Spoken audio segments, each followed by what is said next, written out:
In this video I'm going to show you how to create this transparent t-shirt effect using Photoshop. So let's get started. Hey, what's up guys, Dhruv here back with another video, and as you can see this is the final output. Now when you select t-shirt for your image, make sure it doesn't have any really big numbers or really big designs on it, because it will not work really good with the illusion that we are trying to create. So to create this effect, first of all, let's go to File, Open, and open the background image that you want to work on. So first of all, select the background and open it.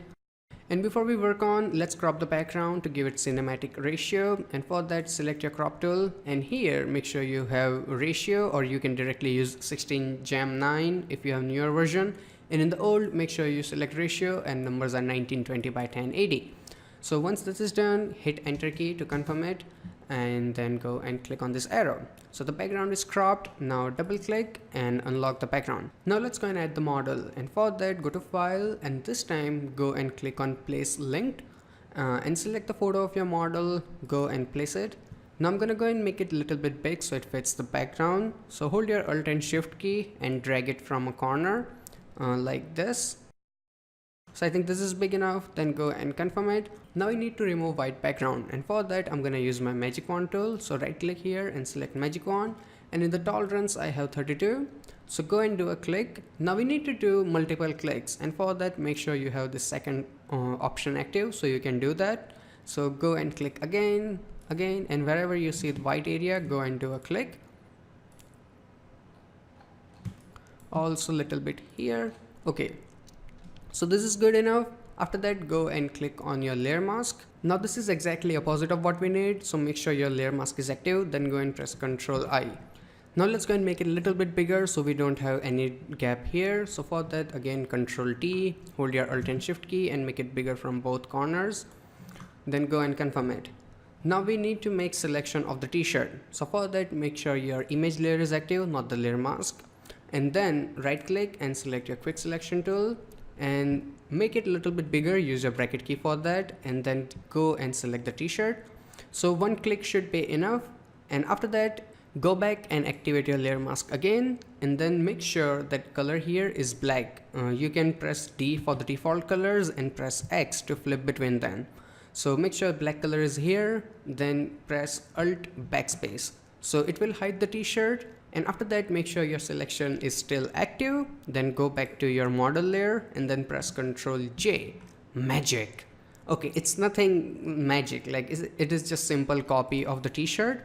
And here on this layer, because we filled the black color, the t-shirt is invisible, nothing else. So we have t-shirt on different layer and model on different layer. So for now, make sure the eye of your t-shirt is turned off, and go back and activate this layer mask again. And if I zoom in, as you can see, we have this little bit thin line going on. That is because of our selection. So to fix that, just go and select your brush tool, right click, brush tool, and in the color, make sure you have black color, then right click here and make sure hardness is 100%. And then go and erase these lines, and when you do it, make sure you are painting on layer mask.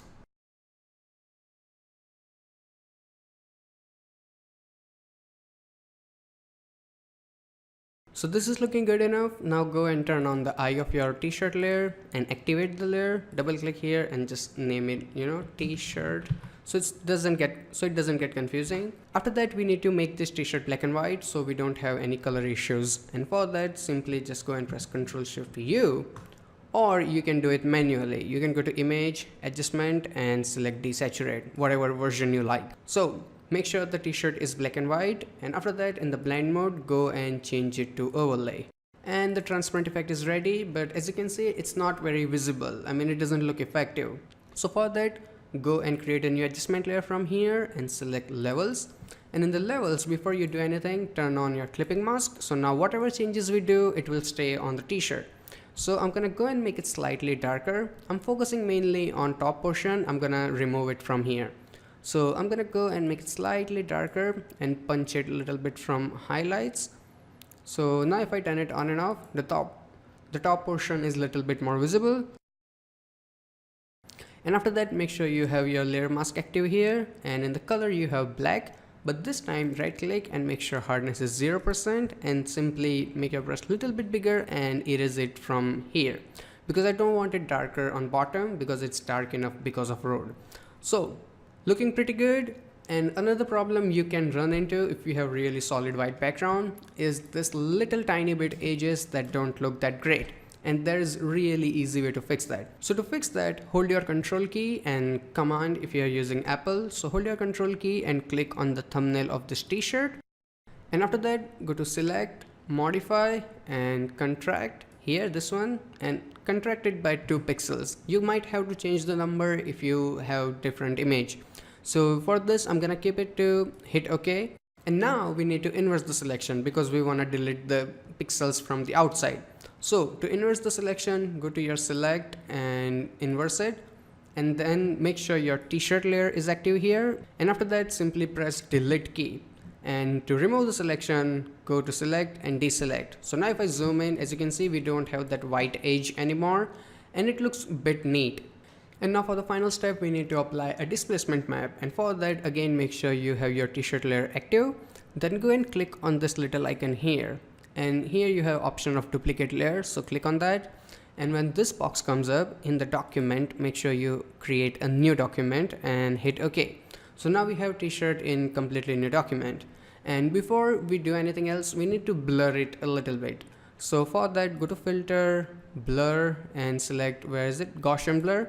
And in the Gaussian blur, 1 or 2 pixels should be enough for this image. So I'm gonna keep it 2, then go and hit OK.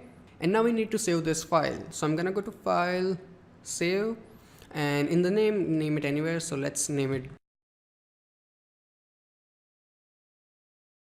Then go and save it and hit OK. Now let's go back to the document that we are working on, and now we need to apply displacement map. And we need to apply displacement map on the layer 0, the background. So make sure that layer 0 is active. Then right click and select convert to smart object. Then go to your filter, distort, and here go and select displace. And first keep it 10 by 10 and stretch to fit, repeat each pixel, hit OK. And locate the file that you just saved. So displacement map for the tutorial, the one we saved, go and open it. Now as you can see, we applied displacement map on entire image, but we only want it on the t-shirt. So for that, first of all, activate the layer mask of your smart filter. This is the why we turned it into a smart object. So make sure this layer mask is active, then press Ctrl I. So entire displacement effect is hidden right now, and now we only want it on t-shirt, right? So hold your control key and click on the thumbnail of the t-shirt. So we have selection of it, and here make sure you have your layer mask active, and in the color make sure you have white color, and then simply press Alt backspace. And to remove the selection, you can simply go to select and deselect. So now if I zoom in, as you can see, and let's turn it on and off. So it's very subtle effect, and to make it more noticeable, you can simply double click on your displays here, and in the numbers go and add 20, and here 20, hit OK, and it select the file again and open it. So now as you can see, it's a little bit more noticeable and it takes the shape of t-shirt. And I know it feels like that we did so much hard work for so little output, but let's go and look at the same effect on different image. So here as you can see, I have different example and I have the same filter here, displacement map. So here if I turn it on and off, as you can see the massive difference it makes. But the reason why I didn't use this image for tutorial because I really hate these black bars and they ruin everything, so I didn't use it. So let's go back to the original file here. And now a little bit bonus, and that is, do you know the color of t-shirt was red? So because of that, as you can see, we have really strong red shadows on his arms. So to fix that, it's super easy. Go to your adjustment layers and select hue saturation. And here go and click on this master and select your reds, and then go and reduce the saturation a little bit so it is almost gone. And after that, go and change your hue a little bit in any direction until it looks fine. And don't worry, we will mask it out, so only focus on this area. So go and adjust it a little bit. So I think this is good enough. Then go and close it. Now activate your layer mask and press Ctrl I. So everything is hidden. Then make sure you have your brush tool with white color and opacity is 100%. Then go and paint it here like this. And as you can see, just like that, the red color is gone. And not only that, now you can double click back here and in the masters, go and change your hue a little bit until it matches the arm. and then again reduce the saturation a little bit, and that's it. You can spend more time to make it better, but now you know how to do it. And that's it. This is how you create your transparent t-shirt effect. And I really hope that you guys learned something from this video, and if you did, hit that like button, and if you have any kind of questions or suggestions, feel free to ask me in comment section below. If you are new here, you can click on any of these boxes to check out more videos by me. Also, you can click on that subscribe button, so every time I upload a new video, you will get the update. Plus, clicking on that subscribe button will take you to my YouTube channel, where I have tons of Photoshop tutorials waiting for you. So till then, goodbye, take care, and have some fun with Photoshop.